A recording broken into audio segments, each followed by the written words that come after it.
This somehow might come to be a shocker to most people, but the legendary singer, songwriter, and perpetual victim Daniel Larson has had a pretty shaky relationship with the world around him, particularly with authority figures. Danny Boy has always had the mentality of a child, likely due to a stunted development during his formative years. The source of this could be traumatic experiences such as abuse or witnessing dysfunction, possibly unchecked mental illness, or some kind of emotional or mental deficit, or really all of the above. Either way, Daniel was dealt a very unfortunate hand of cards and he didn't really understand how to play the game he was thrusted into. Daniel has been put up against a plethora of authority figures during his misadventures in his life, much like everyone else to ever exist. Granted, he's currently locked up, so his means of challenging those above him is rather limited. Some of these figures are, but are certainly not limited to, Elizabeth Scheimer, his mother, Nancy Scheimer, his grandmother, Bob Proctor, his mentor and primary form of support outside of the confines of a prison or loony bin, Daniel McDougall, the Secret Service agent who was investigating his nonsensical behavior and dubious threats, management through a variety of different characters and trolls, and his various case managers because they had to lay down the law when he was living under their rule. These people have all had a major impact on Daniel in their own unique ways, each presenting a different set of trials and tribulations for him to overcome. While he could have solved his problems by being mature and accepting responsibility for his own actions, his final decisions regarding these individuals have turned out to haunt him, and rightfully so. Every action has a reaction. You tend to get out what you put in. Daniel Larson is no exception to this rule. Elizabeth Scheimer is Daniel's loving mother who he no longer has any contact with. Much like the rest of his family, his mother has disowned him and does her best to stay far, far away from his nonsense. She was adopted by Nancy Scheimer, arguably Daniel's favorite person in the whole world right after himself, which means that Nancy wasn't actually Daniel's biological grandma. I can't imagine how it must feel to adopt a child, that child later reproduces, and now you're tied to a violent fuck like Danderson. Daniel has gone on record claiming that his mother was abusive to him. This may have some credence given the fact that he was relocated to the Tennyson Center when he was a wee little child. It's hard to verify anything regarding this because we actually know very little of what his mother has been through outside of Daniel's claims, and we know that Danny isn't a reliable narrator. Daniel was removed from his mother's care by social services when he was about 11 years old due to alleged neglect. Not much is known about this, but somehow Daniel would later regain contact with his mother. On Daniel's Quora page, he asked the question, "Has your mother ever given you a hand job as a kid?" This led onlookers to accusing her of possibly sexually abusing Daniel, which in turn caused him to grow up to be a degenerate. There is no evidence of Daniel having actually been abused by Elizabeth, and this should all be disregarded as total nonsense unless tangible proof is presented.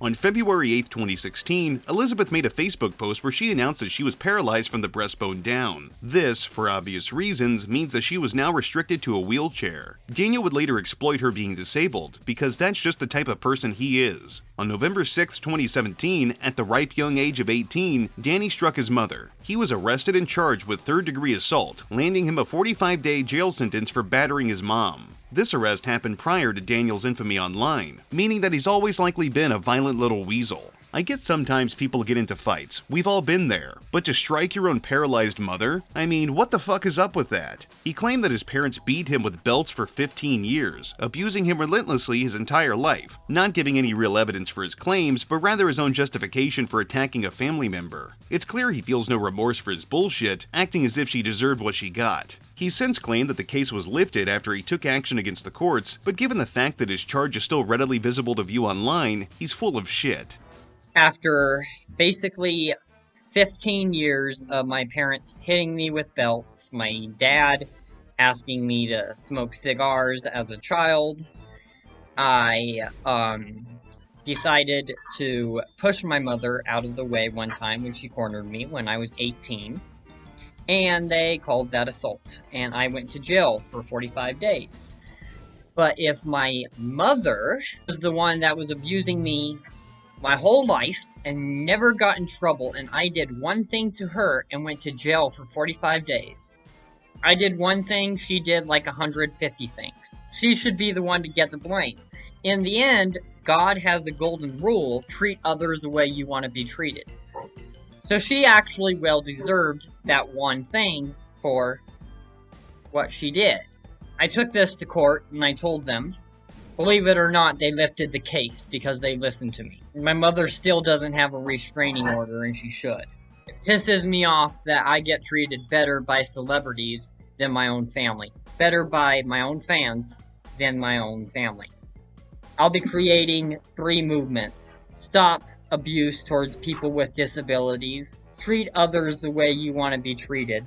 And stop abuse. Please help me spread the message. I also gotta bring up a weird hole in his story. He was removed from his childhood home at the age of 11 and put into the Tennyson Center. So how could his folks have consistently harmed him while he was away? Something just doesn't add up here. It's also worth noting that the Tennyson Center has some horrific reviews online, alleging child abuse and neglectful behavior. So perhaps the Tennyson Center had traumatized Daniel to some extent, but I can't definitively say for sure, so I'll let all of you come to your own conclusions. He claimed that his mother cornered him, and he shoved her. His criminal record and claims from his own mother suggest otherwise. She actually came forward and left a comment on one of Papa Gut's videos. Papa Gut is a YouTuber that has covered Daniel many times and seems to glaze him whenever he can. Not sure why he'd want to kiss the unwashed ass of a known pedophile, but whatever. Elizabeth's comment stated that not only did Daniel hit her, but his own dying grandmother. It's bizarre that he was later placed under Nancy's care, but whatever, I guess. This was apparently a pretty regular routine for him. So if Nancy was continually providing support for Daniel while he was habitually beating her up, he's even more of a disgusting prick than I initially thought. That poor deluded woman. This was all a lie. She didn't like me moving away, so she spread lies. And yes, she did pass away in 2018. I love my son, but he does have many mental issues and can be very violent at times. He beat me and my mother before she died and had beaten her for 10 years straight. After she got custody of him, yes, he should have stayed there. My mom let him get away with everything and gave him everything. That's why he is the way he is. I wouldn't put up with his behavior. Through these comments, she shared that while she does love her son, she ultimately hates his character, or rather his lack thereof. Danny Boy just wanted to do whatever the hell it is that schizopedos do, and God help you if you stand in his way. Get the man his mac and cheese, make it right, or else you'll get the knuckle. I'm Danny's mom, and yes, we moved here for the services. He doesn't just have autism, he has severe bipolar and schizophrenic. He has beaten me and my mom. He has lied and has fantasies about so many things. He doesn't want to listen to authority. He is not famous, but wants to believe he is. He does what he wants, and if you don't let him, he gets violent. If you want more information, contact me. This should go without saying, but I highly advise that you leave her alone. But let's move along, shall we? There's plenty more that could be said regarding his relationship with his family. Nancy Jean Scheimer was Daniel's maternal grandmother and his legal guardian for a short period in his life. She is arguably one of the most influential people to have come and gone in his meager existence. She moved to Colorado from California to provide guardianship for him after he was removed from his immediate family. She did not want Danny to get inducted into the foster care system, believing that he needed some kind of stable family unit, despite his history of just being fucking crazy. She appeared in the KWGN report on the Tennyson Center, which featured a then 14-year-old Daniel. She spoke about how Daniel was once an unhappy, troubled child, but after she gained custody of him and he began attending the Tennyson Center, he started to turn around. Given that he would later beat up his lovely old grandma, I have my doubts that he was actually improving much at all. He either fooled her or she fooled herself. It's one or the other. When he came to Tennyson almost 3 years ago, he was very angry and confused and feeling very uncertain about his life and where he belonged and what was going to happen. He likes himself now. He feels good about himself. I'm not saying he's a finished job. He's got more work to do, but he's a much different child than he was when he first came here. One of her closest friends, Bob Proctor, came into Daniel's life around the time that he attended the Tennyson Center. Had it not been for Nancy, it's likely that Bob would not have met Daniel, and in turn his life would have been far more peaceful. But we'll divulge a bit more on Bob once we get there. It's said that Nancy was a massive enabler of Daniel's antics, allowing him to get away with his bad behavior. Daniel's father claimed that Danny once drew on the wall and Nancy opted to shower him with love and cookies instead of reprimanding him. Daniel's father has nothing to do with Danderson, so don't worry. If this is true, Nancy's decisions likely stem from feeling pity for Daniel having experienced a traumatic childhood, so she gave him a little too much leeway, which in turn, when coupled with his severe mental illness and other deficits, made him into a spoiled, rotten little shit. Nancy passed away on July 24, 2019 at the age of 72 due to an ongoing battle with cancer. Daniel was invited to the hospice facility where she was residing, but he preferred to participate in a Special Olympics event rather than spend a few moments with his dying grandmother. Flexberger, one of Daniel's many trolls, claims that Danny said he never attended her funeral. While there may not be any tangible evidence for this, I honestly wouldn't be surprised if this really were to be the case. On June 24, 2022, Daniel would reflect on the passing of his grandmother when handed a microphone during a Roe v. Wade protest. I can't imagine why anybody handed him the microphone considering he's not directly affected by the change in ruling, but whatever. In this, he spoke of how his grandmother died because of his autism. Likely a slip of the tongue, but still funny nonetheless. When I was 18, so I have autism, a very minor case of autism. I'm very well spoken.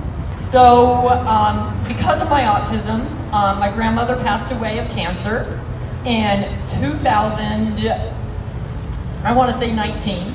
Rest in peace, Nancy. At least you're free from the frenzied fist of Danny. However, it's time to move on to another person. Next up, Bob. Bob Proctor is easily the most significant figure in recent Larson lore, having been his safety net for a handful of years, which enabled him to maintain his explosive tenure on social media. While Daniel referred to Bob as his mentor, Bob really just aided in Daniel's backwards behavior by financing his various escapades across the United States. I gotta ask, how exactly was Bob Daniel's mentor? Like, what exactly was he teaching him? I mean, yeah, Danny just talks a bunch of nothing, but it fails to make any real sense to me. Maybe I'm just a wet-brained idiot. Up to about late 2023, Bob paid for much of Daniel's expenses, including food and clothing. Bob had been in Danny's life since he was a young man. They met at the Tennyson Center while Daniel was being, rehabilitated. Bob became Daniel's weekly reading buddy, and the two became fast friends. I can only imagine what it was like for Bob to watch Danny deteriorate over time. Like we mentioned, Bob and Nancy were friends, and when she unfortunately passed, she left an unspecified amount of money for Daniel in a trust that Bob had control over. This account was likely exhausted very quickly given Mr. Larson's spending habits and Bob's inability to wrangle him. Bob attempted to take Daniel under his wing and help him however he could, but unfortunately his kind-hearted actions were for nothing. It was abundantly clear that he had no idea how to care for somebody who was afflicted with as many mental health issues as Danny. As the years went on, it appeared that he seemingly could never calm Daniel down, as they would frequently get into arguments and even physical altercations. Sometimes, when Daniel wasn't getting what he wanted, he'd opt to hit Bob to accurately convey his anger. This rarely ended well for either party. And tell them you're beating me. No, you hit me! You broke my arm! I didn't break your fucking arm. You grabbed me! Yeah, because you were beating me. You sure this is what you want? I'm calling the police. Okay.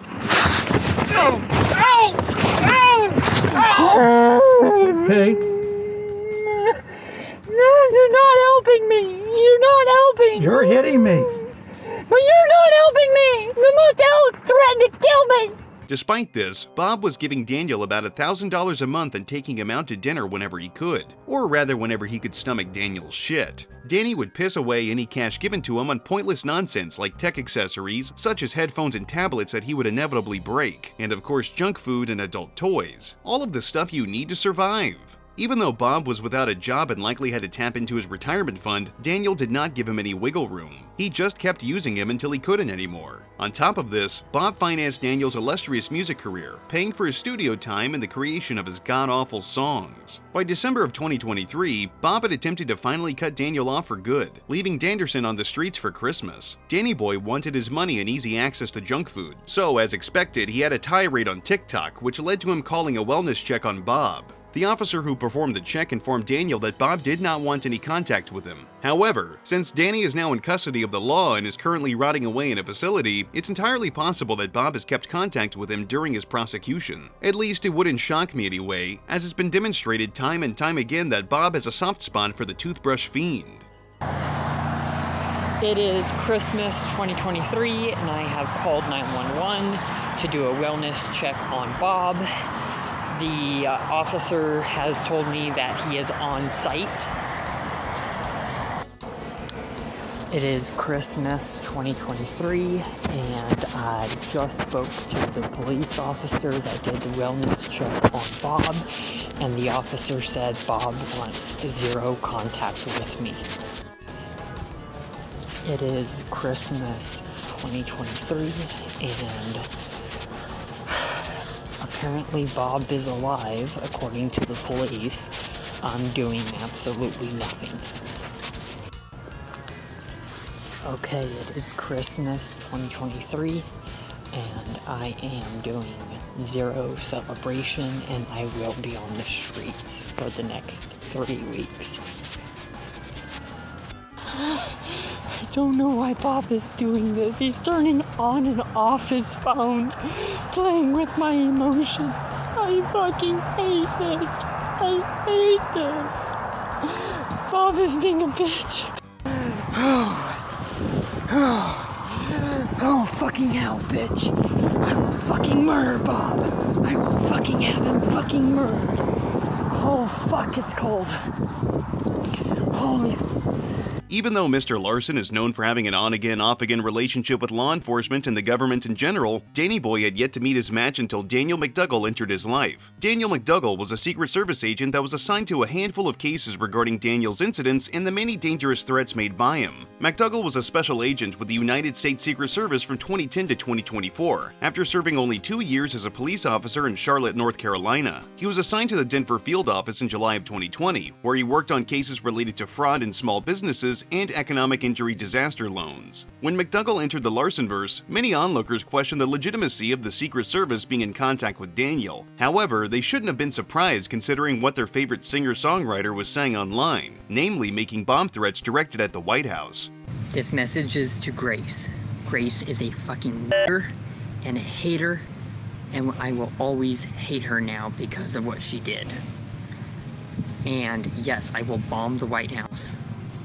I will fucking bomb the White House. I will fucking bomb every single police station in the entire US. And Grace told me to make this video.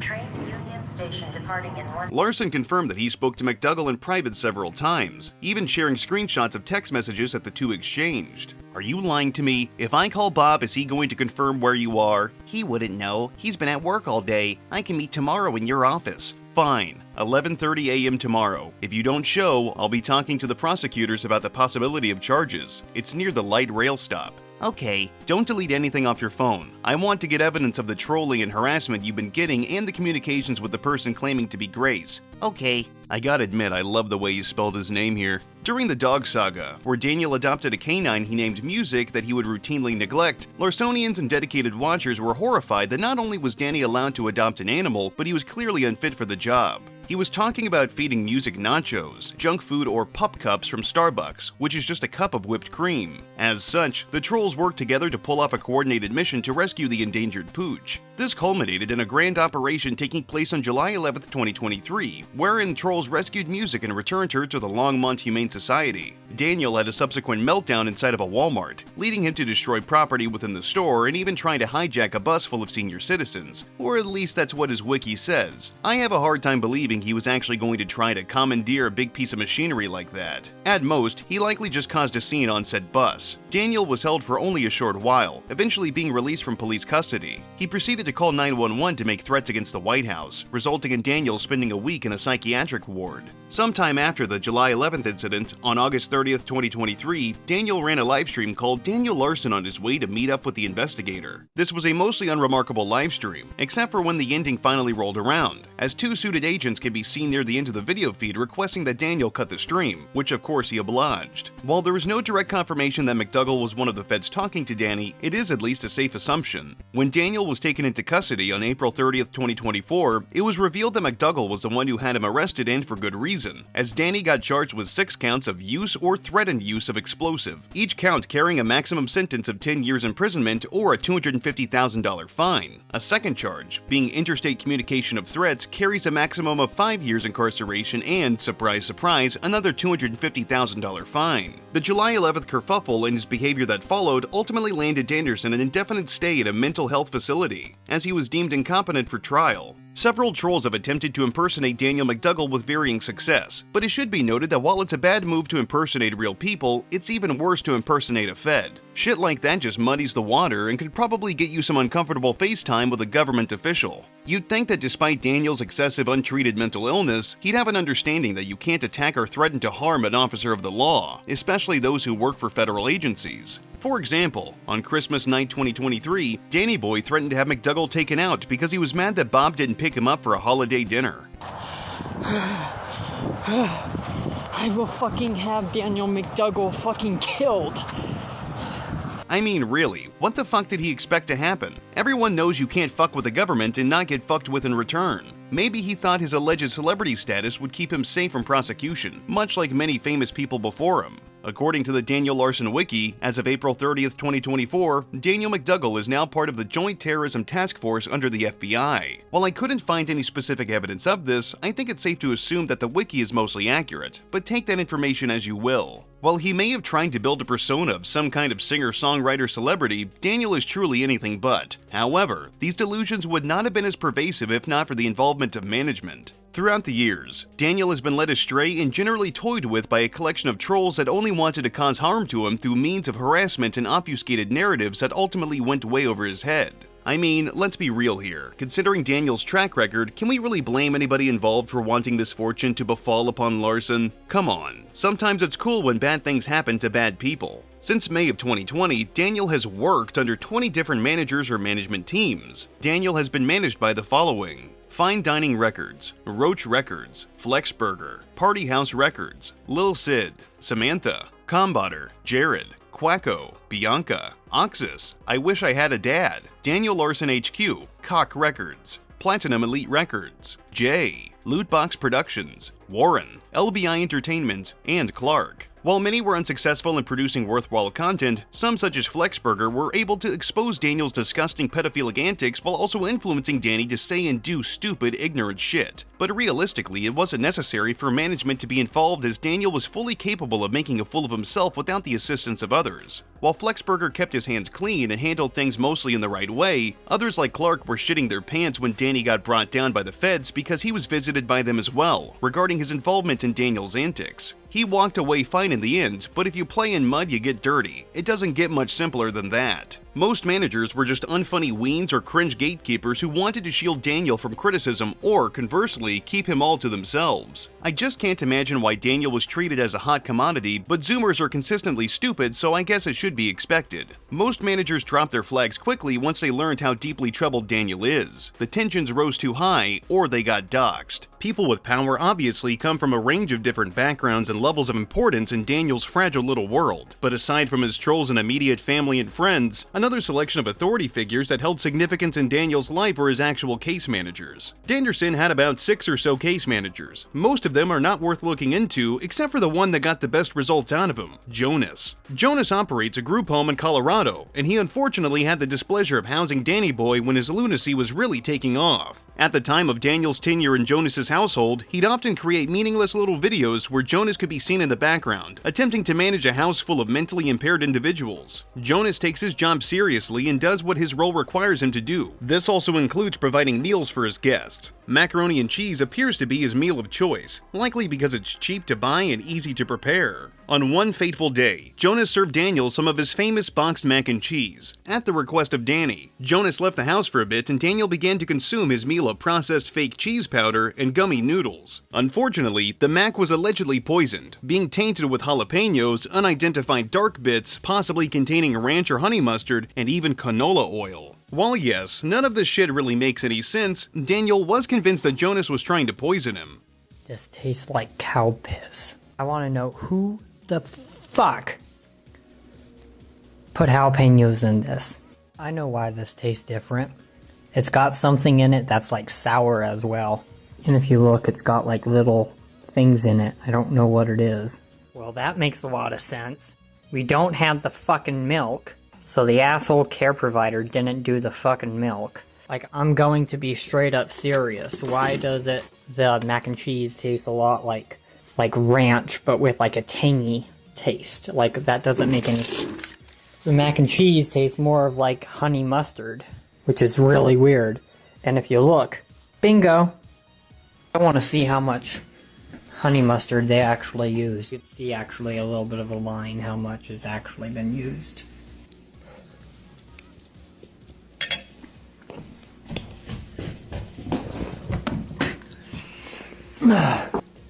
Fuck. Because it just tastes so fucking bad, and it's been sitting here for like about an hour now, and I've never thought that I would be this angry to where I would be putting this fucking shit all over the fucking media. But guess what? It's starting to affect my family and my girlfriend, and I'm not gonna put up with this. There, fucking asshole. Put that all the way into the trash. Fucker. I think they added canola oil too.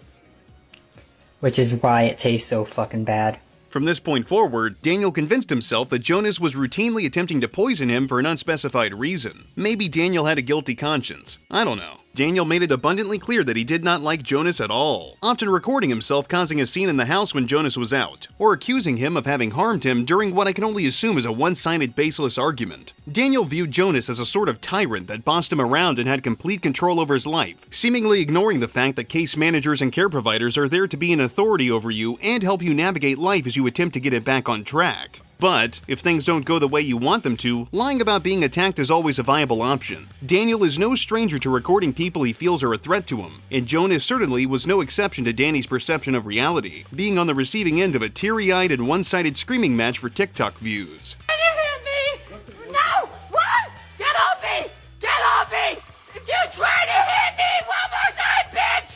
I have it all on recording! You tried to hit me! I'm on the floor! I'm doing nothing to you! I'm doing nothing to you! You tried to hit me! I just did self-defense! I'm on the floor! I didn't do anything! I just did self-defense! I even have it on film with you trying to... Like, I don't even know anymore, and I'm afraid of you! Like, I didn't do anything to you! You just tried to grab me! Like... Why did you raise your fist? I was just trying to get outside. Why did you try to grab? Stop! Stop! Stop coming near me! At this point, if you grab me, if you do anything to me, because I'm doing nothing, all I'm doing is sitting here, I will attack you for self-defense. Another time, he recorded a dispute he was having with Jonas while simultaneously telling him that he, quote, wasn't going to put him on the media. There is a bit of dissonance here, and the dramatic irony is kind of beautiful, at least in my eyes. I'm not. Stop. Stop. I'm not gonna put you on the media. I'm not gonna put you on the media. I just said I'm not gonna put you on the media. So stop. This is evidence for my lawyer. This is evidence for my lawyer. Don't threaten me, Jonas. Whatever you do, do not threaten me. I'm not scared of you. Just because I'm recording you for the lawyer because you threatened me. Like, I just said, I'm not gonna put this on the media. I'm not that type of person. You are a liar. Another case manager that really got under Daniel's skin was Riva. While admittedly not much is known about her, she has definitely left her mark on the terror of Denver. Because of Daniel's behavior, she took away his phone for 6 months as punishment. This is basically the worst attack you can make against somebody who has an unhealthy attachment to social media and the instant gratification it offers. She was his case manager twice, with the first run being the period where she took his phone away, and the second time being after another case manager, Andrew, was fired after trying to do his job and help Daniel. You have probably come to the conclusion that Daniel, despite his many flaws, is one resilient little bastard. Despite having no real-life experience or inherent worth, he appears to believe that he is the arbiter of, well, everything. He often finds it difficult to follow instructions given to him unless there is something advantageous for him at the end. Because he's just so up his own ass, he'll be argumentative with anybody who doesn't go along with his fantastical delusions of grandeur. Don't recognize him as a singer-songwriter? You'll be called a troll and screamed at. Don't believe he's in a relationship with Grace Vanderwall? He'll hit himself in the head to prove that he's not crazy. Try to mentor him and guide him through the many trials and tribulations of his day-to-day life? He'll hit you repeatedly and make you run over his foot with your car. Mom just ran me over with his car.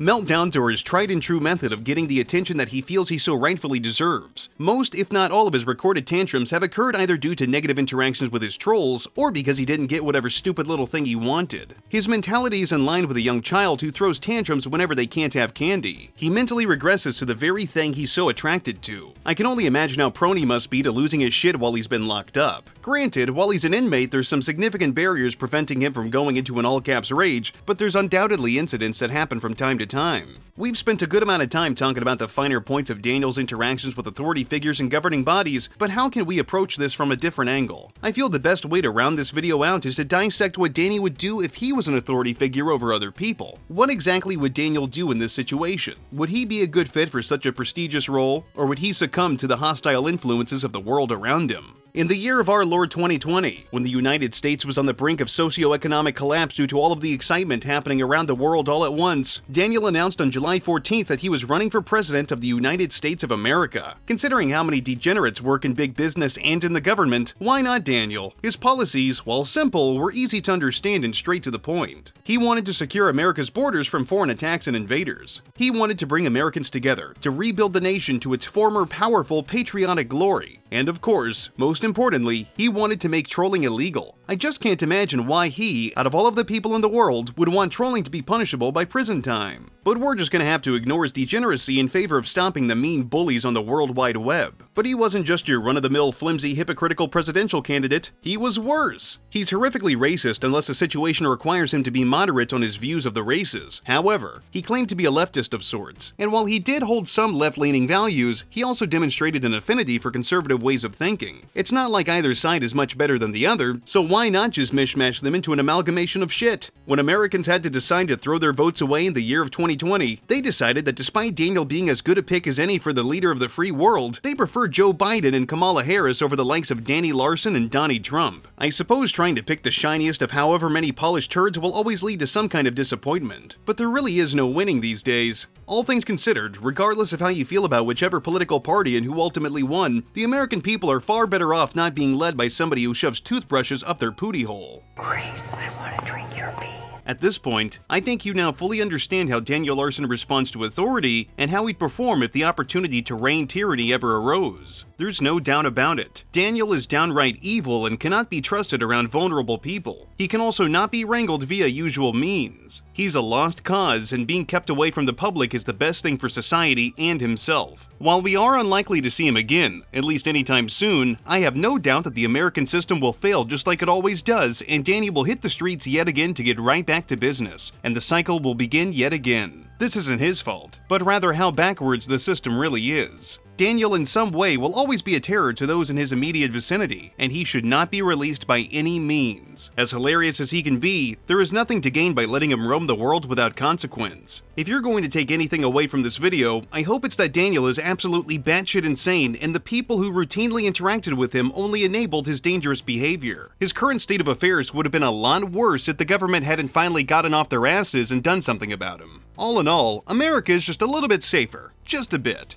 But that being said, that's gonna be it for today's video. If you like what I do, leave a comment, rate, and subscribe.